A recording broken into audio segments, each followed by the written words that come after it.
Lots happening right now in our region. Perch patterns have been working really well. The bite has been good. Just keep snapping it off the body. The down imaging, the side imaging. There's a lot of different variations and different ways to rig this. Oh, yeah! Look at this giant. They are heavy. Oh, look at that. On this week's show, we're talking fish finders. This is AnglingBuzz TV. I'm Troy Linder. And I'm Jeremy Smith.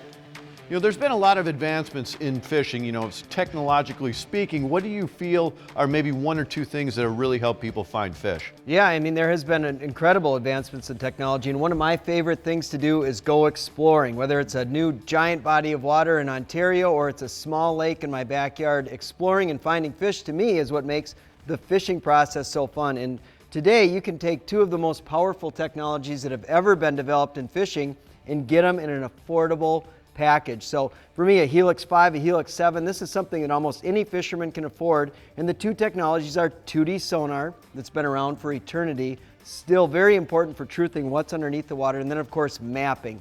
Mapping, bar none, has changed the face of fishing more than any other technology. It's never been easier to go out on a body of water, find where the fish are, and then of course be able to catch them once you find them. Yeah, and the detail of some of the new maps, it's absolutely incredible. Stunning. So let's take a closer look at fish finders. To catch fish, you have to find fish. Looking out over any lake, river, or reservoir, it's clear there's a lot of room for fish to roam. Aside from the narrow window of time around spawning, food and cover are the primary factors that determine fish location. Fish tend to focus on the most abundant forage, whether it be minnows, bugs, crayfish, small fish, or even plankton that are on the menu. Forage location and abundance is always changing, so the mood and locations of game fish follow the flow. Finding fish in this ever-changing environment makes technology every fisherman's friend. Today's fish finders make finding fish faster than ever before. The process most often begins with searching electronic maps for high percentage locations. From there, side imaging is a useful tool to quickly examine these underwater structures. Side imaging works by sending sonar signals off to the side of the boat, allowing anglers to examine a much larger area. One key to remember is the best underwater structure with great cover often only holds game fish when food is present. Traditional 2D sonar and down imaging paint a picture of what's directly below the boat. Once you've narrowed down a location, this technology often best identifies schools of bait fish and game fish. Now, if you want to know specifically what's below, there's the underwater camera. Underwater cameras are powerful tools, and you can see what your fish finders are showing you. Find the right type of structure with good cover and food, and boom, you've got yourself a hot spot. Angling is a fascinating game that's always changing, filled with endless opportunities to make new discoveries. The truth is, it's generally easy to catch fish once you find them. Locating fish is the most complex part of the angling puzzle. It's a simple fact: the best anglers are good fish finders and are willing to adjust to the conditions every day they go on the water. So after you've found the fish, I'd say the next part is staying with the fish as they move. No doubt, fish are always moving. Just because you caught fish here yesterday does not mean they're going to be here today. Fish move seasonally. They move daily. They move based on weather patterns. They move based on food availability. And to me, what separates good anglers from great anglers is their ability to interpret what's happening in the environment and be able to identify where fish will be based on the current conditions and the available food. Bottom line is, other than spawning, most of the time, fish are moving following the best available food. Yeah, those are good points. And after this short break, we have our highlight destination feature, as well as the first of our Buzz Bite reports as AnglingBuzz continues.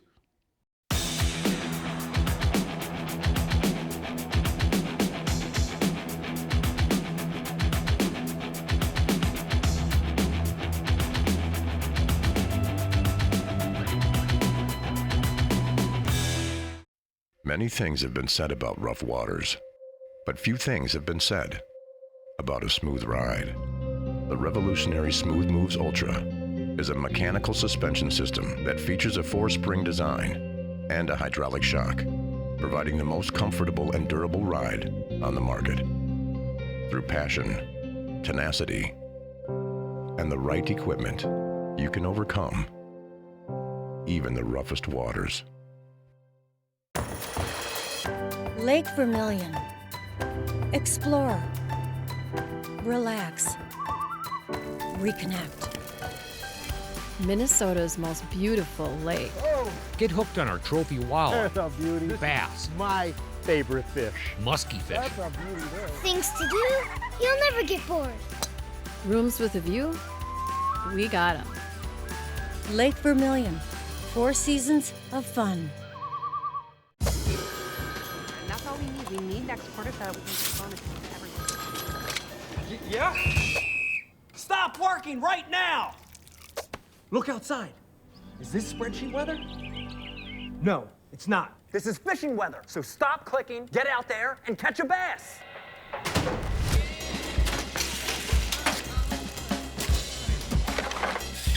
Stop what you're doing and start fishing Rapala Ripstop. Looking for the perfect fishing vacation? Leech Lake, Minnesota. There's over 112,000 acres of water to explore, with fantastic walleye, bass, pike, panfish, and trophy muskies. The fishing opportunities are endless. Leech Lake has it all, with over 30 resorts, lodges, campgrounds, and hotels line its pristine shores. Plan your trip. It's Minnesota's original up-north vacation destination. Welcome back to AnglingBuzz TV. Today we're talking about finding fish.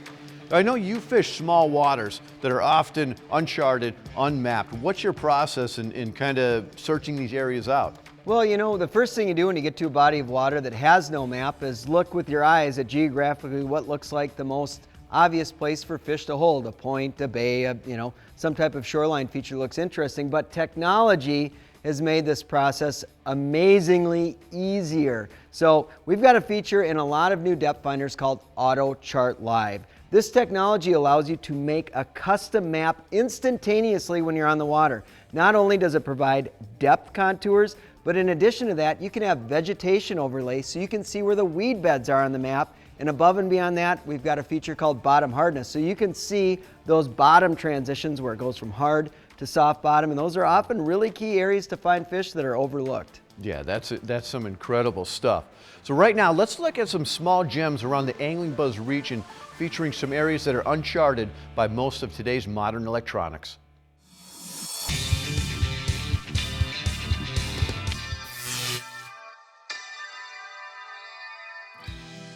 If you're like me, I enjoy scanning over a good topo map or scrolling over the mapping system on my GPS to look for new lakes to explore. When you do, you'll often find clusters of small lakes tucked away in some regions. Lakes that are under a few hundred acres, that are often uncharted and have limited access. But that often means they may receive little or no fishing pressure. Here are some areas you can explore.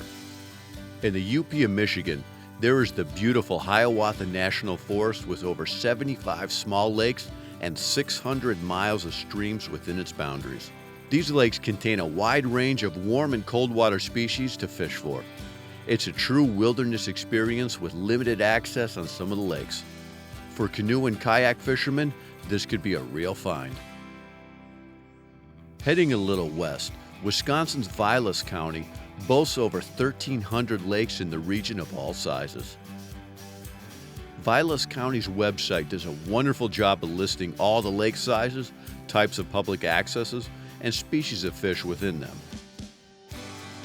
Within the areas surrounding massive Leech Lake, the Chippewa National Forest landscape is dotted with small bass and panfish lakes. You may have to drive down some dusty forest roads to get to some of these out-of-the-way places, but the chances are you'll have them all to yourself. The Alexandria area is well known as a walleye hotspot within its numerous larger lakes. But peppered between them are some of the best largemouth and panfish lakes in the state. These edge-of-the-prairie lakes have the right habitat to grow them big. The Glacial Lakes area of northeastern South Dakota have some unique bodies of water. Access is limited to many of the smallest lakes, but with rising waters, you can often find a hidden passage for out-of-the-way places off the bigger lakes. Like any good treasure hunter, research is key. There is a lot of good resources out there to help you find the gem you've been looking for. Yeah, there are a lot of great resources. One thing that I use is simply just Google Earth. Oh, it's a great resource, and beyond that, we've also got a lot of information from Department of Natural Resources on what the fish community looks like in a lot of these off-the-beaten-path lakes. So believe me, there are some incredible opportunities for not only huge fish, but great action on bodies of water off the beaten path that anglers rarely touch. That's very true. Right now, we're going to join Nick Linder and the first of our BuzzBite reports.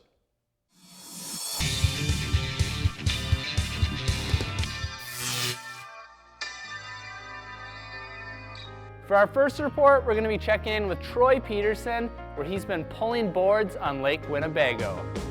Guys, and the walleye fishing has been absolutely incredible. This is about a 20-incher here. We just reeled in, pulling some crankbaits over the tops of some of these reefs. We're going to get him in the water real quick so he can go away. And like I say, trolling crankbaits, pulling planer boards over the tops of the reefs. Some of the baits we've been using, obviously the flicker minnows and the flicker shads, number 5s and number 7s, just banging them off the tops of the rocks. And when we find really good pods of fish, you know, we put the planer boards away and pull out some jigs and some plastics or jigs and crawlers. And my favorite so far, just kind of like I was using last year, the thumper jigs from Northland with some impulse plastics, and just really snapping them hard up on top of the rocks and waiting for those fish to bite. So they'll get out here, enjoy the fishing, and we'll catch you guys on the water. Thanks, Troy. Now make sure to stay tuned because we have more BuzzBite reports to come as Angling Buzz continues.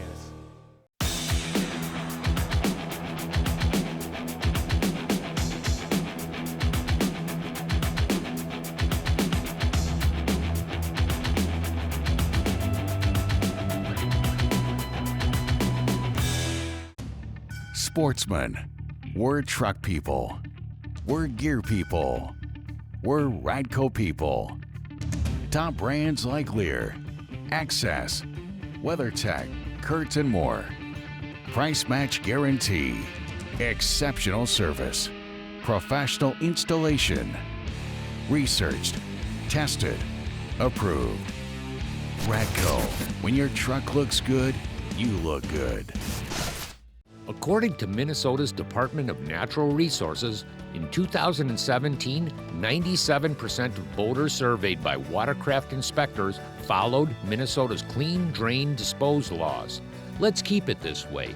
Clean aquatic plants and animals from boats, trailers, and equipment. Drain all water from watercraft, including the motor, and keep drain plugs out during transport. Dispose of unused bait properly. Together, we're preventing the spread of aquatic invasive species in Minnesota.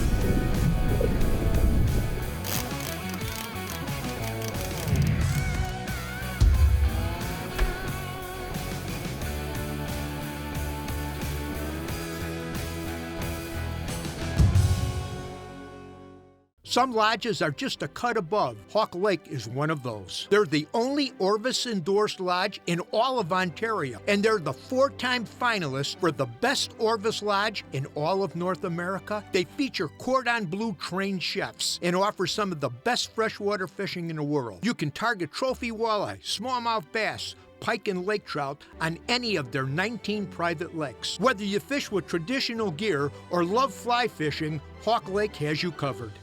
Welcome back to Angling Buzz. Now for our next report, we're going to head over to the Alexandria region where Joe Segura has been on a hot walleye bite. Just out here Lindy rigging, 14 to 16 foot of water, and we're out quite a ways from where we normally fish. We're usually up in 8-9 foot of water on the rocks where they're spawning, but this time of year, but the water temps are already 60 degrees and they seem to have pushed out this little bit of a flat area, just feeding pretty aggressively.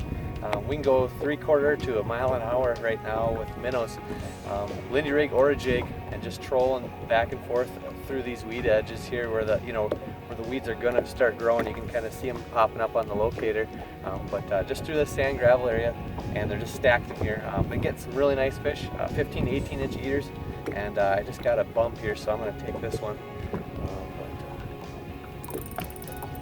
It doesn't feel too big. but we've been getting some really quite nice ones as well. 26, 27, 28, and we have the biggest was 29. This one, 15.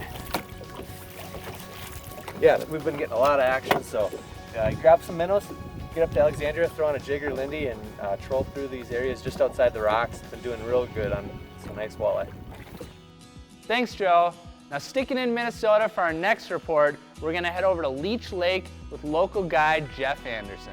I just finished up another guide trip here. We caught our limit and had a great time fishing. I would attribute our success to three things. Number one, getting that jig away from the boat in that flat, calm water. If you're not fishing cover, like thick cabbage, a lot of times those fish are ultra spooky, in the sandgrass and sand of Leech Lake. And then, also I see speed. People slow down when the water's really calm. So make sure to continue to keep that speed up. Move that jig. I like to go 0.8 miles an hour. And then the largest contributing factor to us in having success was the new side imaging of the Mega on the Humminbird Helix. It's so gin clear. And you can see a 24-incher that I marked and we pitched right to and we caught. So if you're in the mood for some hook sets, Leech Lake is going to get really good. We got hot weather ahead of us. We have some stormy south wind coming in. The fishing's gonna only get better from here on out. So if you fished up here and you had a tough time, don't let that discourage you. It's gonna get hot. Thanks, Jeff. Now, next up, we're gonna head up to Lake Vermilion, where Billy Rosner has been doing something a little bit different. The walleye bite's been pretty darn good up here. We're getting fish shallow. In typical Lake Vermilion, we're getting fish in those deeper trough areas off of some of those humps and then 25 to 28 foot stuff. A lot of that 3-year-old class fish, so they're just, that perfect size. A fun way to catch walleyes too this time of the year, I believe the PWT guys started it years ago on the professional walleye trail, called jig dragging. I have really good luck this time of year, like 15 foot of water and less, just making a long cast. I like using a VMC moon eye jig, tip to the minnow. Just moving the boat slow, 0.5, maybe to 1 mile an hour. Catch a fish, check your speed, let the fish tell you what they want. That's just a lot of fun. You can catch them with plastics doing the jig dragging. The ripping wraps work and the jigging wraps all work in that technique. So that's a really fun, cool way to catch them if you never tried it before. Now for our final report, we're gonna head over to the Red River, where Brad Durick has been taking advantage of one of the biggest sleeper bites right now in the region. Last week, I was telling you things were just about ready to go. This week, it's game on. The amount of fish being caught right now is just absolutely incredible. Very easy to catch, fresh meat. Goldeye seems to be the best if you can find them, although they've been fairly difficult to get. Suckers are working. Pretty much anything fresh cut bait is working. Get in the fastest current you can find right in the middle of the river. River stable, water temperature stable. Everything is spot on for a great pre-spawn bite. I don't see this bite ending anytime in the next couple of weeks. Yeah, no doubt about it, that Red River catfish bite is one of my favorite bites anywhere. Now stay tuned, because coming up next, we got cool products, the AquaView Underwater Minute, and the technique of the week as Angling Buzz continues.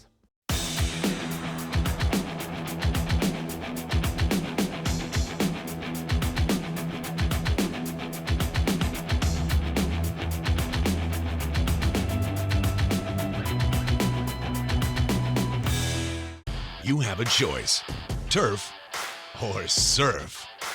It's fishing season. Welcome to the outdoors.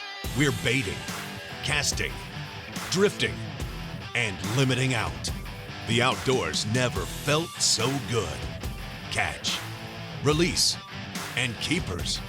The outdoors never tasted so good. It's fishing season. We are outdoors. Mills Fleet Farm. Explore Alexandria, Minnesota. Whether it's a long weekend or a week-long loaded with family fun, you'll find plenty of things to do in Alex. Unleash your inner explorer with over 300 lakes, beaches, parks, hundreds of miles of trails, dining, golf, shopping, museums, and history. Alexandria is Minnesota's hidden gem. Go to explorealex.com to find your vacation this season. If you're looking at this, how do you know it's not this? If you see this, how do you know it's not actually this? Trust your AquaView and you'll see the real underwater world. AquaView leads by innovation. First in high definition, first in handheld viewing, the finest underwater optics, the brightest, sharpest screens, the original underwater camera, and the fish finder that puts you on the fish. Sportfish Michigan is your #1 source for top charter captains and fishing guides in Michigan. Our network of professionals are full-time anglers with years of experience providing customers with the best possible fishing trip services. Fish for trout, salmon, steelhead on Lake Michigan or its famous tributary rivers, the Traverse City area's world-class smallmouth bass, walleye fishing on the Detroit River and Saginaw Bay, or northern Michigan's spectacular ice fishing. We do it all. Sportfish Michigan. Get out. Get bit. And now it's time for our cool product segment brought to you by Mills Fleet Farm. We're talking finding fish, so we're going to start with some moving baits, jigs from Kalin's. These are the Google Eye jigs. They have a nice little rattle you can hear inside of the head on that. Also the RZ jig from Northland Tackle. And here's a selection of soft plastics you can put on the back of them from Kalin's, you know, Fluke swim baits. Mr. Twister has a great line of grubs, some bright colors. The Impulse line from Northland Tackle, great little swim bait. You kind of mix and match these with the jigs depending on, you know, what you're fishing for. And also for moving baits, we have the Rapala X-Wrap. Now I'm going to start over here with the hothead.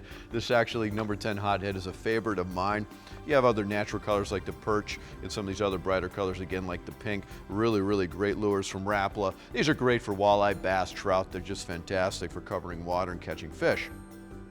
And from Bagley, the Pro Sunny B. Nice lightweight balsa crankbait. You control these, cast these. Also crankbaits from Berkley, the Flicker Shad series. Nice about these are exclusive colors only available at Fleet Farm. This channel cat color, that's a pretty cool color. And some of these brighter colors as well. You can only get these at Fleet Farm in these colors. And spinner baits, if you're fishing around cover, weeds and wood, you're fishing for pike or bass, spinner baits are always a good choice. Here's a little sample here. The Reed Runner from Northland Tackle. And then from Booyah and Terminator, you know, different blade size combinations. You can kind of mix and match these depending on what you're fishing for. And over here, a great new tool from Rapala. This is the 6-inch mag spring pliers, sort of a closed spring in here. They have a magnetic system inside of here that keeps them open, offset handle to give you really, really good leverage. This isn't gonna rust, not gonna break, it's gonna last a long time. Has a nice holder, and this is the 6-inch mag spring pliers from Rapala. And for storing your tackle, Mills Fleet Farm has a variety of different bags. This one over here is great. This fit actually for these boxes. If you're a multi-species fisherman, maybe you have a walleye box, you have a bass box, a pike box. If you're just a bass guy, well, this might be good just for terminal tackle, or one for crankbaits, one for jerk baits. These fit easily inside here from Mills Fleet Farm. And finally, from AquaView, the Micro Revolution 5.0 Pro. Now this is pretty sweet, nice little compact design. I'm going to flip open the screen. It turns on and off as you flip it open. High resolution, 5-inch screen. And also you can record your video on here. It's a nice built-in DVR, long-lasting lithium battery. You'll see right here, you see the cool products. It also has a directional indicator so you know which direction the camera's facing. Also temperature gauge. And on the back, 60 feet, flip this up, this drops down 60 feet, which is plenty of depth for most of our lakes and waters. You can also use this pretty much year-round. Ice fishing, open water is really, really great. From AquaView, the Micro Revolution 5.0 Pro. All these products are available at your local Fleet Farm store. You can also get them online at fleetfarm.com.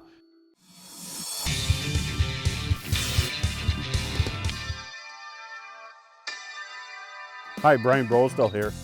I use my underwater camera a variety of different ways throughout a fishing season. Here's a few ways that you can use an underwater camera to help you find and catch more fish. One of the first things I'd love for you to understand is how I use my depth finder and my AquaView camera in conjunction with each other. Initially, I do a lot of scouting for my guide clients, high speed and low speed with my depth finder until I see something interesting or a school of fish. Then I'll refine my search by dropping an underwater camera to see what really lies beneath the surface. You know, one important factor when you're looking for walleyes in vegetation is to find really green weeds. Green weeds, especially in the spring, are a magnet to schools of walleyes. You know, it's really cool using an underwater camera for panfish. Drop it down and keep it just a little ways above them so that they don't spook. If they're spooky, bring it up a little higher. As long as you can see them, take the bait and set the hook. It'll increase your hookups on those beautiful panfish. You know, really, we have a lot of different fish species in all of our lakes, and it's very easy to misinterpret the signal on your depth finder. A camera gives you a crystal clear picture of what kind of fish are there and the bait fish below. Seasonally, all fish move around a lot, from habitat to habitat. Fish hold to many varieties of vegetation. They also hold to rocks and rock formations, wood, such as logs, flooded trees, and brush. AquaView is a valuable tool to help you find productive habitats. You know, I've done a lot of underwater viewing throughout the years, and the underwater camera has really helped me understand what I'm seeing on my sonar.